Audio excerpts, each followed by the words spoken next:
नमस्कार। सुबह के 8 बज चुके हैं और वक्त हो चला है टॉप एजेंडे का। मैं हूं आपके साथ ऋतु तिवारी पोखरियाल। संसदीय मामलों की कैबिनेट कमेटी की बैठक आज होने जा रही है। आज संसदीय मामलों की कैबिनेट की ये बैठक है और केंद्रीय मंत्री राजनाथ सिंह करेंगे बैठक की अध्यक्षता। संसद के आगामी मानसून सत्र की तारीखों पर चर्चा होगी। मानसून सत्र 17 जुलाई या 20 जुलाई से शुरू हो सकता है।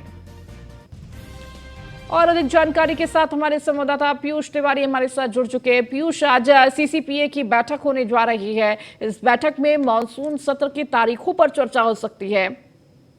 काफी महत्वपूर्ण जो बैठक है मानसून सत्र की शुरू होने में अगर विपक्ष की बात लगातार सरकार बना रहा है केंद्र सरकार की ओर से खासतौर पर बात के केंद्रीय मंत्री है उनको क्या कुछ रणनीति किस तरीके से बनाया ताकि विपक्ष के सवालों का जवाब दिया जा सके। पिछली बार ठीक है पीयूष, बहुत शुक्रिया इस जानकारी को देने के लिए।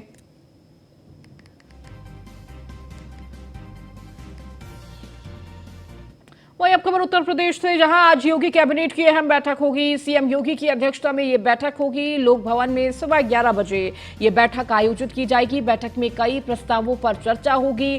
कई अहम प्रस्तावों पर मुहर लग सकती है। तो कई प्रस्तावों पर मुहर लग सकती है। छोटे उद्यमियों के साथ नई दुर्घटना बीमा योजना का प्रस्ताव पेश किया जाएगा। माना जा रहा है कि इस पर मुहर लग सकती है। इसके साथ ही आगरा मथुरा में हेलीकॉप्टर सेवा संचालन का प्रस्ताव भी, छोटे शहरों में टाउनशिप योजना का प्रस्ताव पेश किया जाएगा। प्रयागराज विधि विश्वविद्यालय के नाम बदलने पर भी प्रस्ताव है। चिकित्सा शिक्षा सेवा नियमावली में संशोधन का भी प्रस्ताव, तो मंडी नियमावली में संशोधन का ये प्रस्ताव पेश किया जाएगा। तो आज योगी कैबिनेट की बैठक है और इस बैठक में आपको बता रहे हैं कि तमाम प्रस्ताव पेश किए जाएंगे जिन पर मुहर लग सकती है। आपको वो प्रस्ताव भी बता रहे हैं कि आगरा और मथुरा हेलीकॉप्टर सेवा संचालन का प्रस्ताव पेश किया जाएगा जिस पर मुहर लग सकती है। प्रयागराज विधि विश्वविद्यालय के नाम बदलने पर भी प्रस्ताव है। चिकित्सा शिक्षा सेवा नियमावली में संशोधन का प्रस्ताव है। तो मंडी नियमावली में संशोधन का प्रस्ताव, इसके साथ ही छोटे उद्यमियों के लिए नई दुर्घटना बीमा योजना का प्रस्ताव है।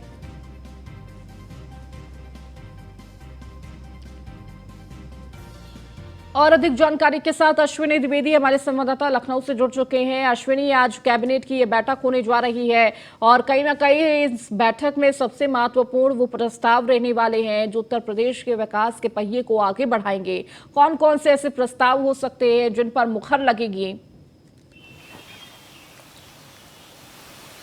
बिल्कुल, कैबिनेट की आज महत्वपूर्ण बैठक होनी है। 11 बजे कैबिनेट की आज जो है लोक भवन में बैठक हुई। इस दौरान कहीं ना कहीं उत्तर प्रदेश में तमाम सरकार के जो कैबिनेट है उसके सामने तमाम ऐसे प्रस्ताव रखे जाएंगे जिससे सीधा तौर पर जनता को फायदा हो। अगर बात करें तो छोटे उद्यमी हैं उनके जो बीमा योजना होती है उसको लेकर के प्रस्ताव आ सकता है। साथ ही साथ इलाहाबाद जो विधि विश्वविद्यालय है उसके नाम को बदलने को लेकर के प्रस्ताव आ सकता है। इसके अलावा तमाम अन्य प्रस्ताव हैं जो सड़क से जुड़े हुए, शिक्षा से जुड़े हुए या फिर स्वास्थ्य से जुड़े हुए आ सकते हैं। साथ ही तमाम अगर बात करें पिछले 5-6 जो कैबिनेट बैठक हुई उसमें सबसे ज्यादा महत्वपूर्ण जो रही बात वो ये रही कि जो कैबिनेट के सामने कहीं ना कहीं शिक्षा और स्वास्थ्य को लेकर के ज्यादा प्रस्ताव आए हैं। साथ ही साथ किसानों के कैसा उज्जवल भविष्य हो इसको लेकर के ज्यादा प्रस्ताव आए। निश्चित तौर पर इसी प्रकार से इस बार भी कुछ प्रस्ताव आ सकते हैं जिन पर कैबिनेट की अंतिम मोहर लग सकती है। जी बिल्कुल, देखिए इसको अश्विनी, जिस तरह से प्रस्ताव पेश किए जाएंगे उसके बाद मुहर लगने का इंतजार रहेगा। कहीं ना कहीं इससे फायदा भी होने वाला है जहां पर शिक्षा पर लगातार योगी सरकार काम कर रही है और लगातार जब बैठक होती है कैबिनेट की, शिक्षा को लेकर कोई ना कोई ऐसा प्रस्ताव जरूर होता है जिस पर मुहर जरूर लगती है। बिल्कुल, पिछले अगर 4 से 5 जो कैबिनेट बैठकें हैं उसमें देखा गया कि जो शिक्षा, चिकित्सा और सड़क, ये 3 महत्वपूर्ण जो बिंदु रहते हैं, विभाग रहते हैं जिनसे संबंधित प्रस्ताव कैबिनेट के सामने आते ही आते हैं। कैबिनेट उनको मंजूरी देती है क्योंकि उत्तर प्रदेश सरकार लगातार कह रही है कि अगर उत्तर प्रदेश की शिक्षा बेहतर हो जाए, सड़कें बेहतर हो जाए और स्वास्थ्य बेहतर हो जाए तो उत्तर प्रदेश को कोई पकड़ने वाला नहीं है, कोई छूने वाला नहीं। निश्चित तौर पर उस पर काम हो रहा। आज उत्तर प्रदेश के अंदर सभी जिलों में अपने मेडिकल कॉलेज खोलने को लेकर योजना बन रही है। आधे से ज्यादा प्रदेश के जिले हैं जहां पर मेडिकल कॉलेज हैं वो तो या तो निर्माण हो रहा है या फिर संचालित हो रहे हैं। साथ ही साथ शिक्षा के क्षेत्र को लेकर के जिस तरीके से देखा गया, अभी एग्जाम्स हुए इंटर के, हाई स्कूल बोर्ड के, उस दौरान किस तरीके से सख्ती दिखाई गई, क्योंकि मुख्यमंत्री का मानना है कि जिसका अधिकार है उसको मिलना चाहिए। अमूमन देखने को मिलता था कि जो बोर्ड एग्जाम होते थे वहां पर नकल होती थी, नकल माफिया हावी रहते थे, लेकिन पिछले 6 सालों में नकल माफियाओं की कमर तोड़ दी गई। साथ ही साथ सड़क जो एक महत्वपूर्ण चीज होती है उसको लेकर के भी काम हुआ। लखनऊ यूपी में लगातार एक्सप्रेस वे बन रहे हैं जो उनको धरातल पर उतारा जा रहा हो। कहीं ना कहीं ये 3 चीजें हैं जो उत्तर प्रदेश का भविष्य उज्जवल कर सकती है, जो आने वाली पीढ़ी है उसका भविष्य उज्जवल कर सकती है, और उसको लेकर के मुख्यमंत्री उनकी कैबिनेट लगातार काम कर रही है। जी ठीक है, बहुत शुक्रिया अश्विनी इस जानकारी को देने के लिए। आप लगातार जुड़े रहिए और भी खबरों पर आपसे अपडेट लेंगे। तो तमाम प्रस्तावों को लेकर चर्चा की जाएगी और इन प्रस्तावों पर मुहर लगेगी। 11 बजे ये बैठक रहने वाली है। खबरों में आगे बढ़ेंगे। सीएम योगी आदित्यनाथ ने महत्वपूर्ण बैठक ली, जहां त्योहारों के मद्देनजर सीएम योगी के निर्देश आस्था को दे सम्मान पर शुरू न करें कोई नई परंपरा, तो अवैध धर्मांतरण के खिलाफ करे कठोर कार्रवाई। अवैध धर्मांतरण बड़े अंतर्राष्ट्रीय सिंडिकेट का षड्यंत्र है। बकरीद पर तय स्थान पर ही कुर्बानी हो, सड़क आवागमन बाधित कर ना हो धार्मिक गतिविधि, तो कहीं भी प्रतिबंधित पशु का कुर्बानी ना की जाए। इसके साथ ही शरारती तत्वों से कड़ाई से निपटा जाए। कांवड़ यात्रा मार्ग पर मांस का खरीद बिक्री ना हो। पर्व त्योहारों के बीच सुचारू रूप से बिजली आपूर्ति हो। यात्रा मार्ग पर श्रद्धालुओं की सुविधा सुरक्षा के प्रबंध हो। हर जिले के हर थाने में क्रियाशील हो साइबर डेस्क। तो 3 माह में 17 नगर निगम गौतम बुद्ध नगर होंगे सेफ सिटी। तो नगरों में ई रिक्शा का रूट तय किया जाएगा। अश्विनी हमारे साथ लगातार जुड़े हुए हैं। अश्विनी, जिस तरह से एक तरफ जहां पर कानून व्यवस्था को लेकर तमाम दिशा निर्देश देते हुए सीएम योगी आदित्यनाथ नजर आए, एक तरफ त्योहारों का जिक्र किया, तो दूसरी तरफ किस तरह से सेफ सिटी बनाया जाए, खासकर गौतम बुद्ध नगर उसमें शामिल है। बिल्कुल। उत्तर प्रदेश के मुख्यमंत्री ने कल जो है कानून व्यवस्था को लेकर के समीक्षा बैठक की है। इस दौरान वीडियो कॉन्फ्रेंसिंग से तमाम आला अधिकारी जिलों के जुड़े हुए थे, चाहे वो डीजीपी खुद मौजूद थे इस कॉन्फ्रेंस समीक्षा बैठक में। इसके अलावा जो स्पेशल डीजी हैं प्रशांत कुमार वो मौजूद थे। इसके अलावा तमाम आला अधिकारी। मुख्यमंत्री ने साफ तौर पर कहा कि उत्तर प्रदेश के अंदर कानून व्यवस्था का राज होना चाहिए, कानून का राज होना चाहिए। उसको लेकर के पुलिस महकमे की जिम्मेदारी है कि वो अपनी जिम्मेदारी बखूबी निभाएं। आने वाले जो त्यौहार हैं, चाहे मुहर्रम हो, चाहे बकरीद हो, या फिर सावन महीना है उसके दौरान सोमवार का दिन होता है उस दौरान, या फिर कांवड़ यात्रा निकलती है उस दौरान, उसको लेकर के विशेष तैयारियों का निर्देश दिया। मुख्यमंत्री ने साफ तौर पर कहा है कि बकरीद के मौके पर जो परंपरागत रीतियां चली आ रही वही हो, किसी भी तरह के कोई उपद्रव ना होने पाए, सड़कों पर नमाज ना हो, इससे ट्रैफिक व्यवस्था कहीं ना कहीं बाधित होती है। जो पीस कमेटी है उनके साथ समन्वय पुलिस अधिकारी बैठा ले। साथ ही साथ त्योहारों के दौरान लगातार पुलिस अधिकारी गश्त करें। जो कुर्बानी दी जाती है वो प्रतिबंधित पशु की किसी भी कीमत पर कुर्बानी ना हो पाए। कुर्बानी के बाद जो मलबा बचता है उसको कहीं विशेष स्थान पर रखा जाए, क्योंकि उससे कहीं ना कहीं बीमारियां हो सकती हैं।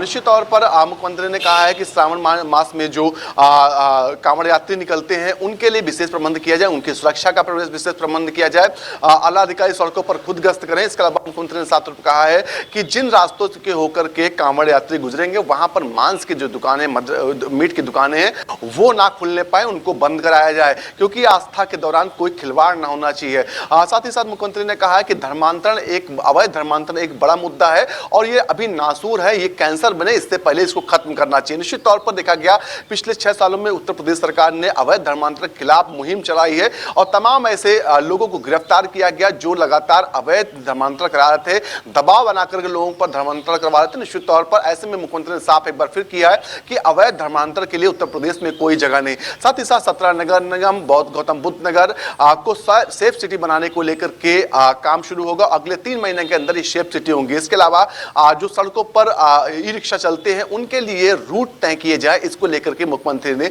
निर्देश दिया। निश्चित तौर पर ये तमाम निर्देश थे जिनको सीधे तौर पर पुलिस अधिकारियों को दिया गया है और अब पुलिस अधिकारियों की जिम्मेदारी होगी कि इन निर्देशों पर काम करें, उनको अमली जमा पहनाएं और उसका असर जमीन पर दिखाई दे। जी बिल्कुल अश्विनी, इसके साथ ही साथ जिस तरह से बिजली कटौती भी देखने को मिल रही है, लेकिन त्योहारों को लेकर सख्त निर्देश भी दिए हैं कि किसी भी तरीके से बिजली की कटौती नहीं होनी चाहिए और 24 घंटे बिजली की आपूर्ति होनी चाहिए।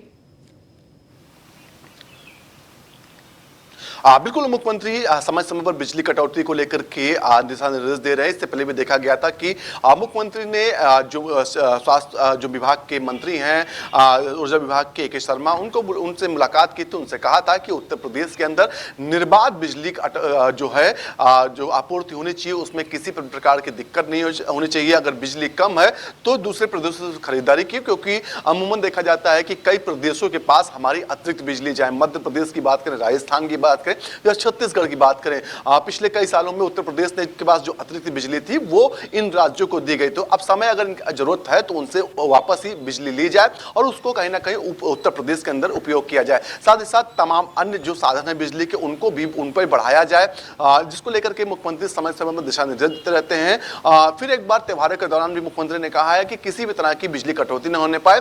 जो रोस्टर बनाया गया है जिले के लिए, तहसील के लिए, ग्रामीण क्षेत्र के लिए, उसको लागू कराया जाए, उसी के अनुसार बिजली आपूर्ति की जाए। लेकिन दूसरी ओर एक तस्वीर अन्य है। कहीं ना कहीं बिजली महकमा है, चाहे उस विभाग के मंत्री हो, चाहे उस विभाग के चेयरमैन हो या आला अधिकारी हो, मुख्यमंत्री की जो मुहिम है उस पर कहीं ना कहीं खरे नहीं उतर पा रहे हैं। बिजली कटौती राजधानी लखनऊ के इलाकों में बेधड़क हो रही है। राजधानी लखनऊ का जो हजरतगंज इलाका सबसे वीवीआईपी इलाका, जहां पर मुख्यमंत्री, मुख्य सचिव से लेकर के तमाम मंत्री और आला अधिकारी रहते, वहां पर भी बिजली कटौती हो रही है। जो किनारे के यहां से आप 5-7 किलोमीटर दूरी पर जाएंगे वहां पर बेइंतहा बिजली कटौती हो रही। तो ऐसे में दूसरे जिलों का क्या हाल होगा आप समझ सकते हैं। लेकिन कहीं ना कहीं जो आला अधिकारी हैं वो चुपचाप बैठे हुए हैं। उनकी कार्यशैली ऐसी हो चुकी है, सुस्त वाली कार्यशैली हो चुकी है, जिसके चलते कहीं ना कहीं विद्युत आपूर्ति नहीं हो पा रही। क्योंकि मुख्यमंत्री ने आज से 4 महीने पहले ही दिखाई दिया था कि गर्मी के समय में बिजली जो आपूर्ति होती है, विद्युत आपूर्ति होती है, उसके लिए रोड मैप तैयार कर लें। लेकिन जो विभाग के आला अधिकारी हैं वो कहीं ना कहीं सुस्त रहे, जिसकी खामियाजा आज आम जनता को भुगतना पड़ रहा। और कहीं ना कहीं इसी पर मुख्यमंत्री लगातार नाराजगी भी जाहिर करते हैं। मुख्यमंत्री ने कुछ दिन पहले ही तमाम लोगों को फटकार लगाई थी कि उत्तर प्रदेश की जनता को अगर तकलीफ हुई तो निश्चित तौर पर अधिकारियों पर भी कार्रवाई का दौर शुरू होगा। उसके बाद कहीं ना कहीं आला अधिकारी जो है एक्शन में आए थे। देखा गया था कि मंत्री खुद जो है मध्यांचल पहुंचते हैं, मध्यांचल के एमडी हैं वो निरीक्षण करने निकलते हैं। लेकिन सिर्फ कागजी खाना पूर्ति क्यों की जा रही? क्योंकि मुख्यमंत्री का साफ निर्देश है कि उत्तर प्रदेश के पास किसी भी तरह की कमी नहीं, उत्तर प्रदेश के पास पैसे की कमी नहीं, दूसरे राज्यों से हम बिजली खरीद सकते हैं, लेकिन उत्तर प्रदेश की जनता को तकलीफ नहीं होनी चाहिए। लेकिन इन सबके बावजूद भी कहीं ना कहीं अधिकारी और विभाग के मंत्री हैं वो बेहतर काम नहीं कर पा रहे, जिसका खामियाजा जनता को भुगतना पड़ रहा। और कहीं ना कहीं मुख्यमंत्री की जो मुहिम है, जो सपना है, उसको ये अधिकारी और मिलकर चूर चूर कर रहे हैं। जी ठीक है, बहुत शुक्रिया अश्विनी इन तमाम जानकारियों को देने के लिए। मुख्यमंत्री योगी आदित्यनाथ का संबोधन अंतर्राष्ट्रीय एमएसएमई के कार्यक्रम में सीएम योगी तो ऋण वितरण का कार्यक्रम आगे बढ़ रहा है। 20,000 करोड़ से ऋण वितरण, तो यूपी में बहुत व्यापक संभावनाएं हैं। भारतीय पैकेजिंग संस्थान के साथ एमओयू, तो देवमाली भगवत में गोबर बायो प्लांट का लोकार्पण, तो यूपी का ओडीओपी पूरे देश में एक उदाहरण बन रहा है। हमको पहला यूनिट मॉल बनाना चाहिए। सीएम योगी आदित्यनाथ ने अंतर्राष्ट्रीय एमएसएमई दिवस के मौके पर इन तमाम बातों को कहा।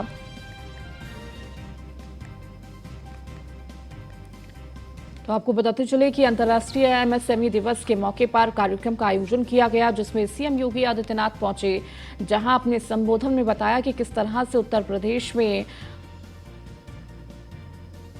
विकास की अपनी राह पर चल रहा है, जहां बहुत सारी संभावनाएं हैं। तो यूपी में बहुत व्यापक संभावनाएं हैं।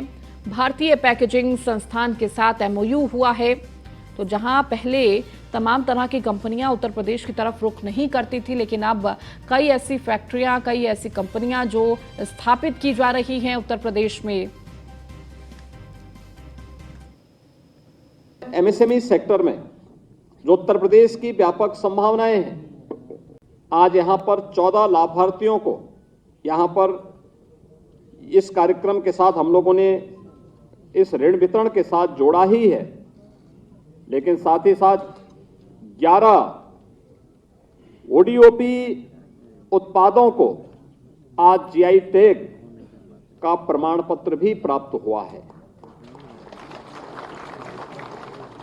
जीआई टैग प्रमाण पत्र, उस पहचान को एक नई मान्यता देना है। और मुझे बताते हुए प्रसन्नता है कि आदरणीय प्रधानमंत्री जी की प्रेरणा से जब हम लोगों ने 2018 में प्रदेश की इन संभावनाओं को आगे बढ़ाने के लिए, जो यहां पर आबादी के अनुसार उत्तर प्रदेश की संभावनाओं को देश और दुनिया के सामने प्रस्तुत कर सकती हो, उस एमएसएमई सेक्टर को प्रमोट करने के कार्यक्रम को हम लोगों ने आगे बढ़ाया था। तब हम लोगों ने एक मैपिंग कराई थी पूरे प्रदेश की एमएसएमई सेक्टर में। बीजेपी प्रदेश अध्यक्ष भूपेंद्र चौधरी का आज मुजफ्फरनगर दौरा। भूपेंद्र चौधरी करोड़ों की योजनाओं का करेंगे शिलान्यास। कार्यक्रम में केंद्रीय मंत्री संजीव बालियान भी मौजूद रहेंगे। प्रदेश के पीडब्ल्यूडी मंत्री जितिन प्रसाद भी मौजूद रहेंगे। तो आपको बताते चले, मुजफ्फरनगर का दौरा है आज बीजेपी प्रदेश अध्यक्ष भूपेंद्र चौधरी का। तो इस दौरान भूपेंद्र चौधरी करोड़ों की योजनाओं का शिलान्यास करेंगे। उनके साथ केंद्रीय मंत्री संजीव बालियान भी मौजूद होंगे। प्रदेश के पीडब्ल्यूडी मंत्री जितिन प्रसाद भी मौजूद होंगे।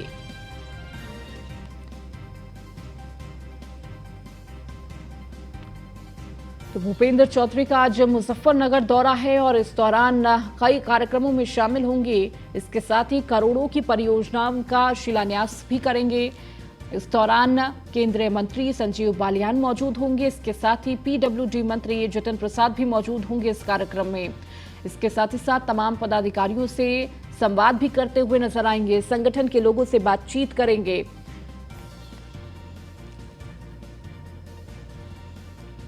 तो मुजफ्फरनगर के दौरे पर बीजेपी प्रदेश अध्यक्ष भूपेंद्र चौधरी हैं और इस दौरान कई कार्यक्रमों में हिस्सा लेंगे। साथ ही साथ करोड़ों की सौगात मुजफ्फरनगर वासियों को देने जा रहे हैं, जिसका शिलान्यास करेंगे। और अधिक जानकारी के साथ सचिन जौहरी हमारे संवाददाता हमारे साथ जुड़ चुके हैं। सचिन, आज मुजफ्फरनगर के दौरे पर भूपेंद्र चौधरी रहने वाले हैं। इसके साथ ही करोड़ों की शिलान्यास का कार्यक्रम रहने वाला है। कितना फायदा मुजफ्फरनगर की जनता को, इसके साथ ही क्या कुछ पूरा कार्यक्रम आज रहेगा? देखिए, मुजफ्फरनगर की जनता को आज एक बड़ी सौगात मिलने जा रही है। मुजफ्फरनगर का जो चरथावल थाना भवन मार्ग है वो चौड़ीकरण होना है। उसमें 213 करोड़ की जो शिलान्यास कार्यक्रम होगा उसका उद्घाटन करेंगे और वो मुख्य अतिथि के रूप में भारतीय जनता पार्टी के प्रदेश अध्यक्ष भूपेंद्र चौधरी, पीडब्ल्यूडी के मिनिस्टर जतिन प्रसाद और मुजफ्फरनगर के सांसद केंद्रीय राज्य मंत्री डॉक्टर संजीव बालियान, राज्य मंत्री कपिल देव अग्रवाल और ये सब लोग वहां पर मौजूद रहेंगे। जी, इसके साथ ही साथ सचिन, क्या वो तस्वीरें भी निकलकर सामने आएंगी जहां पदाधिकारियों के साथ संवाद कर सकते हैं भूपेंद्र चौधरी संगठन के कार्यकर्ताओं के साथ? बिल्कुल, शिलान्यास कार्यक्रम के बाद एक जनसभा को भी संबोधित करेंगे। उसमें जो भारतीय जनता पार्टी के पदाधिकारी गण हैं और जो वहां की जनता है वहां भी वो भी मौजूद रहेगी और उसको भी संबोधित करेंगे। जी, ठीक है, बहुत शुक्रिया सचिन इस जानकारी को देने के लिए। तो भूपेंद्र चौधरी आज मुजफ्फरनगर में मौजूद रहेंगे और इस दौरान कई करोड़ों की सौगात मुजफ्फरनगर वासियों को मिलेगी। यूपी में कारागार विभाग में बड़े पैमाने पर तबादले हुए। 11 जिलों में जेल अधीक्षक और वरिष्ठ जेल अधीक्षक बदले गए हैं। प्रेमचंद्र सलोनिया का आगरा से लखीमपुर खीरी जेल ट्रांसफर हुआ है। हरिओम शर्मा का गाजीपुर से आगरा जेल तबादला हुआ। कुंदन कुमार का बलरामपुर से बाराबंकी तबादला। तो शशिकांत मिश्रा का अयोध्या से मेरठ जेल ट्रांसफर हुआ है। उमेश सिंह का सुल्तानपुर से वाराणसी जेल तबादला किया गया। तो जेल प्रशासन में चली तबादला एक्सप्रेस और इस दौरान कई जेल अधीक्षक और वरिष्ठ अधीक्षक के तबादले देखने को मिले हैं। तो यूपी में कारागार विभाग में ये बड़े पैमाने पर तबादले देखने को मिले, जहां 11 जिलों के जेल अधीक्षक और वरिष्ठ जेल अधीक्षक बदले गए हैं। तो प्रेमचंद्र सलोनिया का आगरा से लखीमपुर खीरी जेल ट्रांसफर। तो हरिओम शर्मा का गाजीपुर से आगरा जेल तबादला। इसके साथ ही कुंदन कुमार का बलरामपुर से बाराबंकी तबादला। वहीं शशिकांत मिश्रा का अयोध्या से मेरठ जेल ट्रांसफर हुआ है। इसके साथ ही उमेश सिंह का सुल्तानपुर से वाराणसी जेल तबादला देखने को मिला। और अधिक जानकारी के साथ हमारे संवाददाता एसके वाजपेयी हमारे साथ जुड़ गए हैं। एसके, जेल प्रशासन में तबादला एक्सप्रेस देखने को मिली है, जहां 11 जिलों के वरिष्ठ अधीक्षक और अधीक्षक का तबादला हुआ है। बिल्कुल निश्चित तौर पर, क्योंकि उत्तर प्रदेश में तबादला सेशन चल रहा है। तो तबादला सेशन के चलते उत्तर प्रदेश में बड़े पैमाने पर अलग अलग विभागों में तबादले हो रहे हैं। वो अफसर जो 3 साल से एक स्थान पर एक जिले में तैनात है या 7 साल से एक ही मंडल में तैनात है, ऐसे सभी अफसरों को एक स्थान से दूसरे स्थान पर भेजा जा रहा है। जिसमें अगर हम तबादलों की बात करें तो चाहे लखीमपुर खीरी हो, आगरा हो, उसके अलावा अगर हम देखें तो बाराबंकी है, लखनऊ मुख्यालय पर भी कई जो जेल अधीक्षक हैं उनको अटैच किया गया है। साथ ही साथ वाराणसी, मेरठ और बलिया जैसे जिलों के, बरेली जैसे जिलों के जेल अधीक्षक बनते गए हैं। करीब 11 जेल अधीक्षक ऐसे हैं पूरे प्रदेश भर के, जिनको एक स्थान से दूसरे स्थान पर भेजा गया है। और लगातार कहीं न कहीं विभिन्न विभागों में जो सूची है वो तैयार की जा रही है। और ऐसे अफसर जो इस तबादला नीति के तहत आते हैं, जो कि इस क्राइटेरिया को पूरा कर रहे हैं, मतलब 3 साल एक जगह पे पूरा कर चुके हैं, उनको तत्काल दूसरे स्थान पर भेजा जा रहा है। जिसको लेकर कल भी उत्तर प्रदेश जेल विभाग में 11 अधीक्षकों को बदला गया है। ठीक है, इसके बहुत शुक्रिया इस जानकारी को देने के लिए।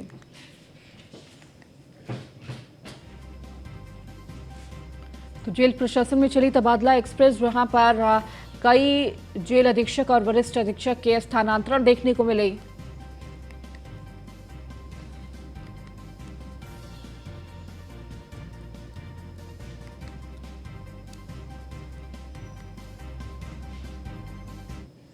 खबर अमरोहा से है, जहां पुलिस और गौकश की मुठभेड़, गोली लगने से गौकश फहीम उर्फ अंटा घायल हुआ है। तमंचा, 2 जिंदा कारतूस और बाइक बरामद किए गए हैं। पकड़े गए आरोपी पर गौकशी गैंगस्टर से संबंधित 10 मुकदमे दर्ज है। डिडौली कोतवाली के पास ये मुठभेड़ हुई है। तो अमरोहा से यह खबर आपको दे रहे हैं, जहां पुलिस और गौकशों के बीच ये मुठभेड़ देखने को मिली, जहां गोली लगने से गौकश फहीम उर्फ अंटा घायल हुआ है। तो तमंचा और 2 जिंदा कारतूस और बाइक बरामद की गई है गौकशों के पास से। आरोपी पर गौकशी गैंगस्टर से संबंधित 10 मुकदमे दर्ज हैं। तो आरोप है गौकशी गैंगस्टर से संबंधित 10 मुकदमे दर्ज हैं। तो लगातार पुलिस लंबे वक्त से तलाश कर रही थी। तो पुलिस और गौकशों के बीच ये मुठभेड़ देखने को मिली है।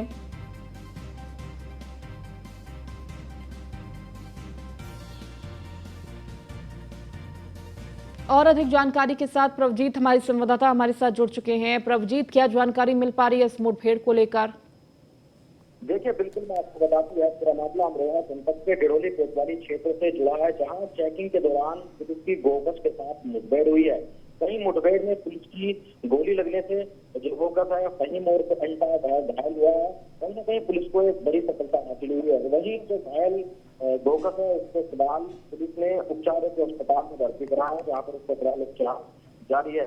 वहीं अगर हम बात करें इसके आपराधिक इतिहास की, तो इस पर गैंगस्टर गौकशी से संबंधित लगभग 10 मुकदमे दर्ज हैं। फिलहाल इसके कब्जे से एक अवैध तमंचा, 2 जिंदा कारतूस व एक बाइक भी बरामद हुई है। तो कहीं न कहीं एसपी अमरोहा के निर्देशन में यह एक बड़ी कार्रवाई जो है अमरोहा पुलिस के द्वारा की गई है। जी ठीक है, बहुत शुक्रिया इस जानकारी को देने के लिए।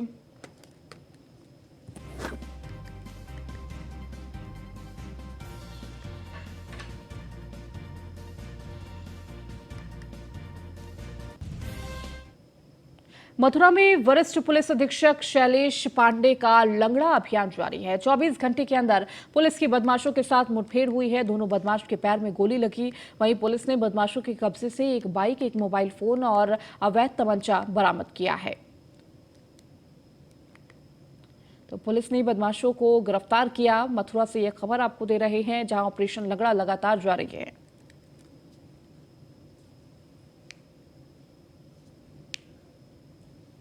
थाना गोविंद नगर में आज 2 बदमाश, जिनका नाम मोहसिन और आमिर है, जिन पे 20-20 हज़ार का पूर्व से इनाम है, ये कुख्यात लुटेरे हैं। और आज गोविंद नगर पुलिस को ये सूचना मिली कि इधर उनका लक्ष्मी नगर की तरफ मूवमेंट हो रहा है। इस सूचना पर क्षेत्राधिकारी नगर और गोविंद नगर की पुलिस ने उनकी घेराबंदी की, जिसमें बदमाशों द्वारा ललकारे जाने पर पुलिस पार्टी पर फायर किया। उसके जवाब में पुलिस ने फायरिंग की और जिस पे 2 बदमाश, दोनों के पैर में गोली लगी है। जिनको जिला चिकित्सालय इलाज के लिए भेजा गया है। बदमाशों द्वारा एक बाइक और 2 अवैध शस्त्र भी बरामद हुए हैं। ये पूर्व से लुटेरे हैं और इन पे पूर्व में कई मुकदमे दर्ज हैं। इनका क्रिमिनल इतिहास और तलाशा जा रहा है।